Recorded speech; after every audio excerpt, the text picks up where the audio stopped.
жүректегі мұз 102-ші бөлімі өте мұңды эпизодқа толы. Бұл эпизодты өз басым жылап отырып көрдім. Бүгінгі сериясында Сибилай мен Нұқтың үйлену тойы. Нұқ өзінің өлер шағында сүйіктісі Сибилаймен үйленуге ұсыныс жасады. Және сол үйлену тойына тіпті қас болып жүрген Асаттың өзі көмектесті. Бұнда Сибилай мен Нұқ өзінің соңғы сөздерін айтып жатыр. Мен сені сүйем, сен мен үшін ең қымбат адамсың дейді. Тойға дайындық жасап жүрген Жанан ұнатпай тұр. Мұнда Нұқты Дихан мен Асат той көйлегі костюмын әкеліп киіндіріп, бір-бірімен өте аянышты түрде құшақтасып, қоштасып жатыр. Жылап тұрса да бір-бірін жақсы көреді. Кезіндегі қас дұшпан болған, енді қазір бір-біріне өте бауыр.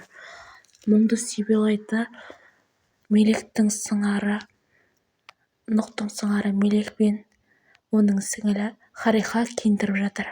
Бәрі әдемі болады дейді, бірақ бұлар да іштей жылап тұр. Өйткені бұл той тек соңғы той болмақ. Барлығы макияж, барлығы бар. Бірақ мұңды жүректер. Осы кезде барлық туыстары қуанып, қол шапаттап қарсы алады. Той күні келді, столда екеуі барлық жақындарын, тіпті неке қиятын адамға дейін шақырып, некелерін қиды.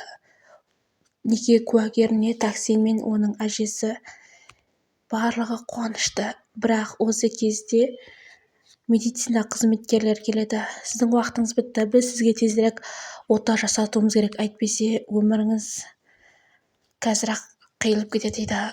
Бұл профессорлар арнайы шақырған. Таксин көптеген ақша беріп, осы екі профессор Нұқтың өмірін алып қалуға уәде еткен көреміз. Нұқ ота залында ол күлімдеп, барлығын жақсы көретін, өзінің әдемі жігіт ретінде айтып жатыр. Барлығымен қоштасты, тіпті Сибилаймен де өзінің ойыны арасында қоштасты. Ал мұнда Нұқтың қайғырған түрін көреміз. Оның шашын алып жатыр. Сыртта барлығы уайымдап тұр. Қалай болар екен? Нұқ аман қалса екен деп барлығы дұға жасауда. Жалғасы бар.